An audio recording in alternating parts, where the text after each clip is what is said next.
Yan ate Kuya Bunso. Dito natin sa Labak Bliss. Oh. Parking muna tayo doon. E-bike service natin. Salamat Yorme sa e-bike.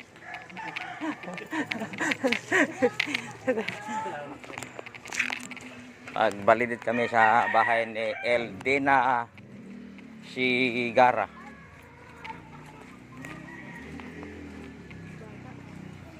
Hello, Bunso. Yan, masikip ang daan.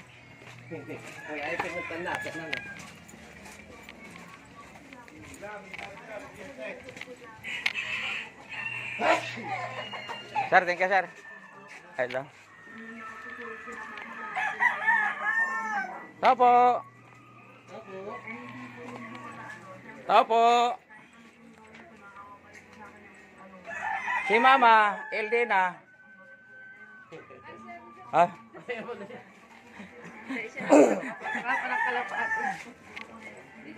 Saan po in-apply niya? Silipin ko lang.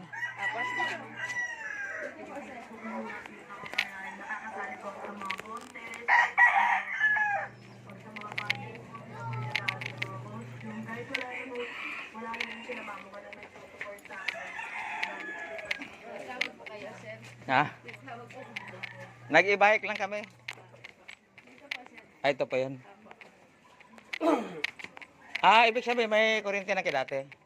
Wala pa po. Yung ilaw na yan. Po? May instalasyon na. Opo, nung nagpagawa po kami Oo. nagpala-diretso na rin po kasi po ibabaon yung mga Oo. salpakan. Pero hindi pa po namin na ano, pa kami nakapag-apply po. So, mayroon na mga ano. Instalasyon na. Ngayon lang po kasi Pero yung ano, lagayan ng metro, okay na? yung paglalagyan po, meron na po. Okay na. Opo. Sige po. Mag-text na lang kumaya pag napirmahan na niya, ha? Sige po. Ay, doon po parang sa upaw. Sa upaw. Certification. Ano ba yung isa doon na kumukuha asawa mo? Hindi po. Wala pa asawa ko na. Sino po? Parang nagtrabaho rin naman si Pio?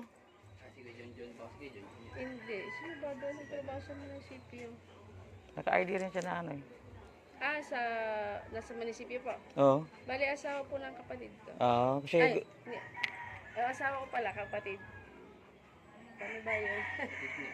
Yung asawa ko po, yung asawa Pero pag siya nila- kukuha, ibigay ko na rin din. Sige po. Bali, Tanungin ko na lang. Ano pangalan mo, Ram? Si ano? Eldina ba? po, Eldina po. Sige po. Bali po Sir. pala, yung asawa ko tsaka asawa niya po magkapatid. Okay. Apo. Sige po. Apo, sir. Yun, kalapati. Wala po dito. Ay, kalapati. Yung alam, sir. Natawag ako sa'yo. Mabuti may nakapagturo. Nandun? Nalimutan ko na magpasigaw ako. May dumating din kasi na Sige po, madam. Pag napirmahan ni Yorme maya, pwede nang kunin. Sige po. Sige po. Ayan, tapos na. Nakita natin mayroong may instalasyon na. So, okay naman at wala naman sila sa danger area. Ang problema lang, medyo nga masikip ang daan nila dito. Yan. Hello. Hello, baby. Ikaw Manila. Testing to kung kaya. Ikaw ka din.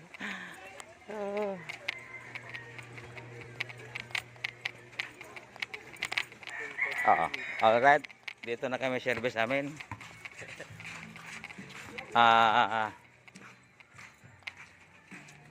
Testing ko kung kaya. Alright.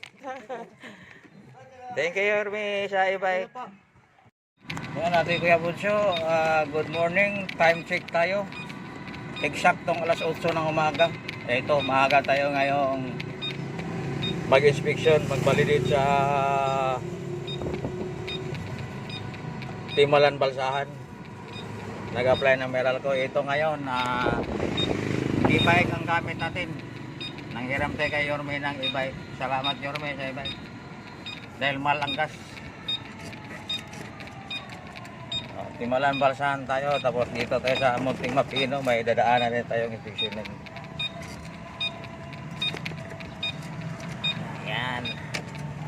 Medyo matigas ang manubila eh.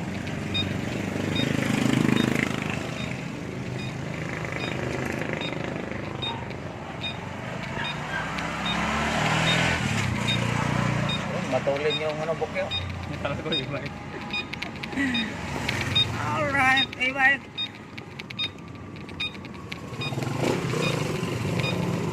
Timalan balsahan.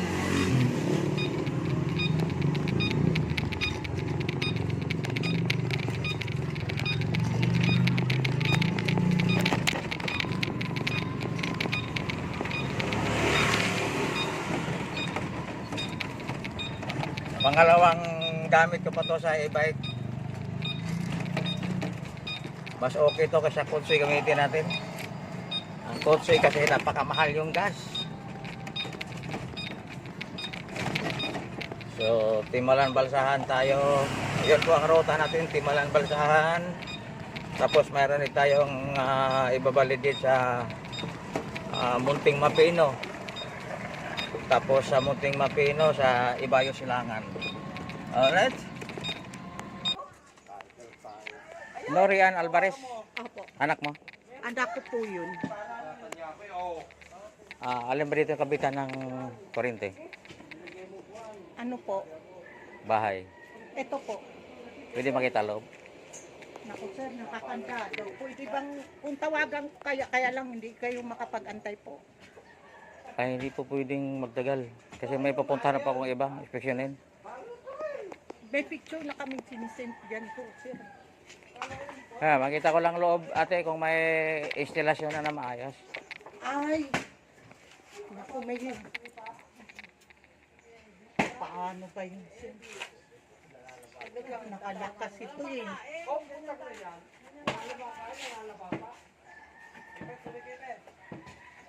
Nakalakas eh. Pero mayroon no naman siyang e-bike yun no. Saglit lang pag tinawagan ko. Hindi, may inspeksyonin pa kasi akong iba eh. Hindi pwedeng hindi mantalaw yun. Bigyan mo lang ako ng ano? Tawagan mo nga ta. Bali, ibang bahay to. Opo, bayan ho. Ito lang ho sa kanya. Pares ng kulay kasi. Parang isa lang eh. Hindi ho, sinilagyan na lang niya ho. So, pahingin lang number ni ano, Norian. Ito po. Cellphone. Sulat. Tawagan na lang ho nin. Sulat niya na lang. Makausap po. So, ibig sabihin, iba to. Iba ho yan. Ito, Pero magkamag-anak po kayo. Oo. Ito ho yung bahay ko talaga to. Tapos, nagtayo siya ng sarili niya. Ngayon, sir, pagka may pera na, itataas niya yan. May taas. May sarili daw siyang banyo, may sariling Kubita. oho, meron na ho yan. Tapos may lababo ho siya talaga. Wala bang ibang masilipan dyan? Sirado talaga. Sarado, sir eh. Pahingin ng pagkasulat ng number niya. Di naman makukuhanan, sir. Pagka, Pahingin na lang ng cellphone number ni Norian. ano ba number niya ta? Hindi ko kasi kabisado. Kasi dahil walang tao, revalidate ko pa yan. Naku, sir, ang tagal naman. Wala tayong magawa. Sira. Hindi, sir, tawagan ko na lang kaya para mapuntahan ka agad niya. Babalikan ko na lang yan. Gawa ng may marami pa akong inspeksyonin eh. Sir, inaantay ho namin na ho. Maabutan tayo na tanghali. Sobrang init. Hindi ho tanghali ho yun. Saglit lang, nandyan lang ho sa kabilang kalye. Babalikan na lang. Pahingin lang ng number niya. Tangang batang. Ano ba yan, kuya? Sa munisipyo po. Nag-apply po ng Meralco. Ano po, pabalikan na naman siya. Ano ba ang problema? Sirado. Ayaw kang puntahan.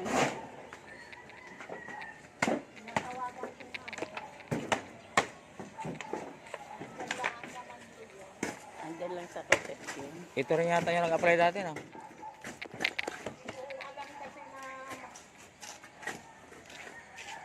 Bakit? Bakit ba magbabayad? Inspeksyonin kung makapasa. Okay. Ito pa yung number. Iwan sa akin yung susi eh.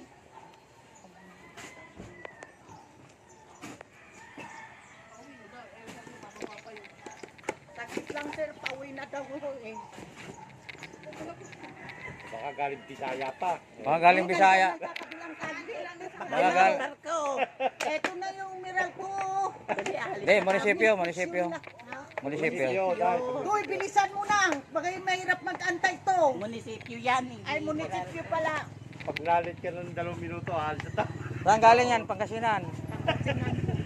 tayo. Saglit lang po para hindi na po. Pakiusap na lang. Sama sa banda. Dito lang ho sa Timalan Concepcion din. Yan Ah, lang po. Concepcion. May kanto. Ah, Sa kanto lang po. balikan ko na lang siya. Dami ko pang puntahan. Tawagan ko lang siya sa cellphone.